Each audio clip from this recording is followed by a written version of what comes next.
En 1905,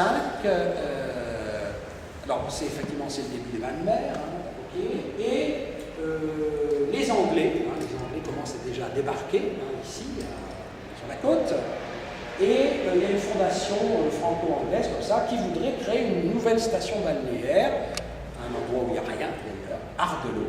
Voilà, c'est un désert, il y a des dunes, voilà, il y a ça. Et donc on fait appel à Louis-Marie Cordonnier. Et alors là, on lui demande, alors là, vous voyez, c'est plus l'architecte, c'est l'urbaniste. C'est dommage, j'avais un plan, mais je n'ai pas mis dedans. On voit un plan d'aménagement complet de cette cité balnéaire avec l'ensemble des rues, l'ensemble des villas, la mairie, etc., le casino. Oui, projet extraordinaire. Projet qui ne sera jamais terminé à cause de la Première Guerre mondiale. C'est-à-dire qu'il y a eu d'abord un certain nombre de villas, effectivement, qui ont été construites, je crois qu'on a au total une douzaine qui ont été construites par Cordonnier. Il en reste moins d'ailleurs aujourd'hui. Démonté après, et le reste n'a pas été réalisé, en tout cas n'a pas été réalisé par lui, et tel qu'il l'avait imaginé. Alors, au Touquet, il a construit aussi deux villes. Alors là, vous avez encore des villas, elles existent encore,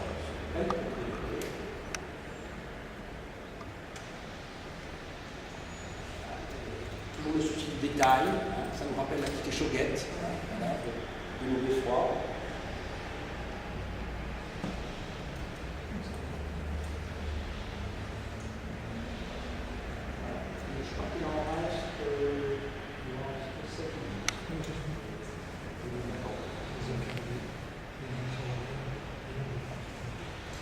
Alors, il y a deux basiliques très connues qui font partie, on va dire, presque des dernières heures, en tout cas pour Lisieux, c'est la dernière heure quasiment. Alors, il y a Notre-Dame de Lorette et la basilique de Lisieux. Alors, Notre-Dame de Lorette, je ne sais pas si vous connaissez, c'est quand même très connu, Notre-Dame de Lorette, donc c'est entre Arras et Lens. C'est la bataille de l'Artois, bien sûr. Alors, il y a les deux sites, il y a Vigny, il y a Lorette. Et donc, sur cette colline de Lorette, on a voulu construire un véritable mémorial pour rappeler malheureusement des dizaines de milliers de morts de cette grande bataille de l'Artois. Et donc, eh bien, Louis-Marie Cordonnier s'est mis à la tâche. Il a réalisé donc à la fois la petite basilique, qui est très très belle aussi. Je ne sais pas si vous la connaissez, vous avez l'occasion d'y aller, allez-y, vous verrez, c'est pareil, plein de mosaïques. Je devais y retourner la semaine dernière, et moi j'ai pas pu y aller, je voulais faire des photos de la mosaïque. Et puis cette étonnante tour lanterne, vous voyez, d'ailleurs, si vous connaissez, c'est qu'on rentre là par le porche, et c'est là où se trouve la crypte, où on voit, n'est-ce pas, les principaux cercueils. C'est une tour lanterne assez monumentale. Bon, voilà, donc ça, je crois que Notre-Dame de Lorette était en 27, mais c'est toujours à peu près dans les mêmes époques, et vous voyez le nombre de choses qu'il a réalisées au même moment. Alors c'est vrai qu'il avait autour de lui, dans son cabinet lillois, je crois, il a eu jusqu'à 30 personnes qui ont travaillé pour lui. Énorme, un énorme cabinet d'architecture. Voilà cette basilique. Et puis Lisieux, qui est quasiment sa dernière œuvre, qui a été terminé par son fils. Je crois que Lisieux a été mis en 54, quelque chose comme ça, vous savez, c'est bien après la mort de Cordonnier. Voilà. Et là, on pense, quand on voit ça, ça fait quand même une référence un peu au Sacré-Cœur. Quelque chose, hein. Et c'est pareil, vous voyez, le grandiose de ces mosaïques aussi. Voilà. C'est-à-dire que, alors là, c'était les convictions aussi de Cordonnier, hein, c'est-à-dire que pour les églises, il n'y a pas de limite. Hein, c'est-à-dire qu'il faut faire vraiment le maximum du grandiose, on s'élève le plus haut possible. Et là, on s'en rend compte. Alors, on va terminer par quelque chose qui est peut-être moins connu aussi, c'est que Cordonnier est architecte, ça on le sait, bon, mais il fait tout en fait. C'est un excellent dessinateur. C'est-à-dire qu'il faut des croquis comme ça. Mais il dessine aussi les mosaïques, les vitraux. Incroyable, il fait tout. Il dit voilà, la mosaïque sera comme ça, le vitrail. Quel talent, quel talent. Et puis, il propose des sculptures aussi. C'est pas lui forcément qui les réalise, mais c'est lui qui fait le dessin de la sculpture, de la statue. Alors, regardez là, c'est beau, ça c'est, je crois que c'est l'Aventie, ça c'est un travail de Bayeul, ça. Voilà. Là, regardez ce maître-autel, il vous a une bleue comme ça, c'est magnifique. Monument au bord, alors vous avez parlé tout à l'heure d'Armentières, il y a aussi celui d'Armentie. Et même aussi ici. Oui, je ne sais pas combien il y en a fait d'ailleurs, mais ça doit être énorme. Et puis, alors, la ville de Lille, finalement, alors après, finalement, étant reconnaissante, je suppose, hein, eh bien, elle lui a commandé plein de statues. Et là, vous avez Louise de Béthigny, qui a été dessinée par lui. Ça, c'est Alexandre Desrousseaux, le père du petit Quinquin. Bon, c'est pareil, c'est Cordelier qui a proposé, voilà, où on le voit, vous voyez, la maman avec son enfant. Hein. Et puis, oui, ça aussi, j'ai découvert récemment, la statue de Pasteur, devant l'Institut Pasteur. Quelle œuvre, franchement, étonnant ce personnage.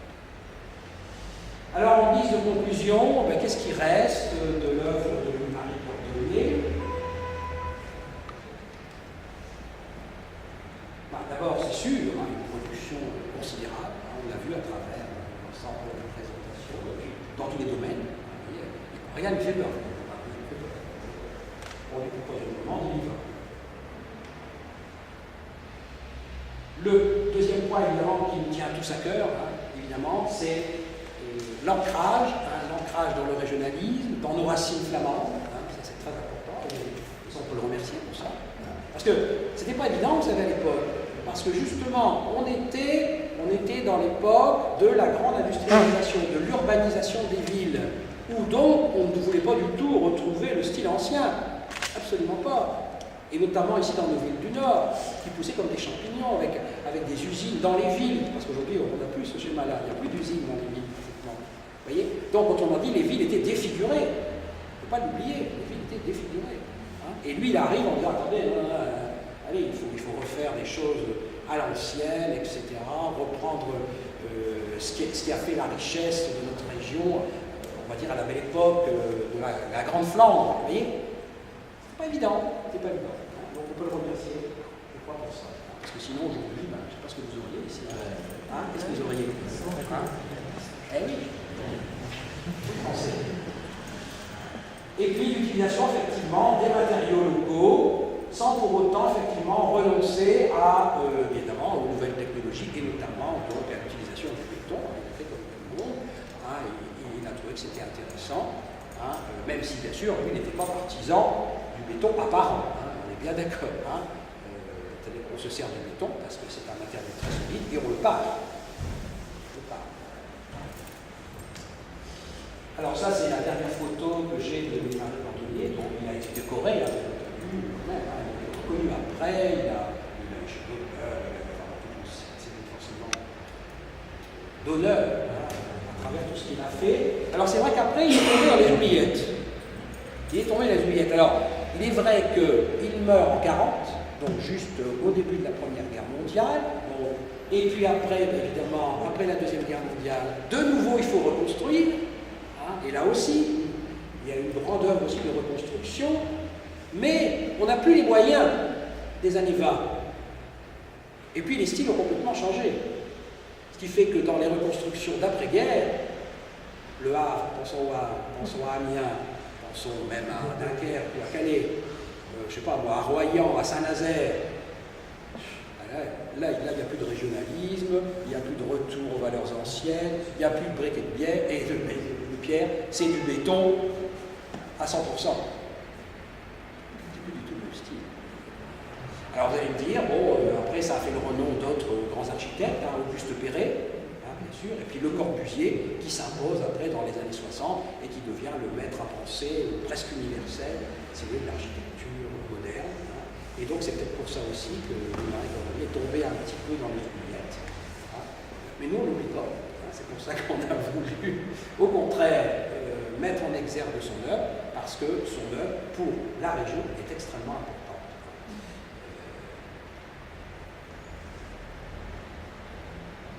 Et puis,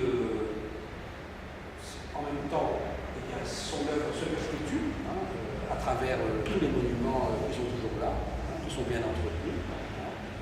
Et je crois que ça c'est inestimable. On doit, je crois, une fière chandelle, comme on peut remercier Viollet-le-Duc, dont je parlais tout à l'heure, sans qui il y aurait un certain nombre de monuments français qui n'existeraient plus aujourd'hui. Voilà, je vous remercie. Merci à vous.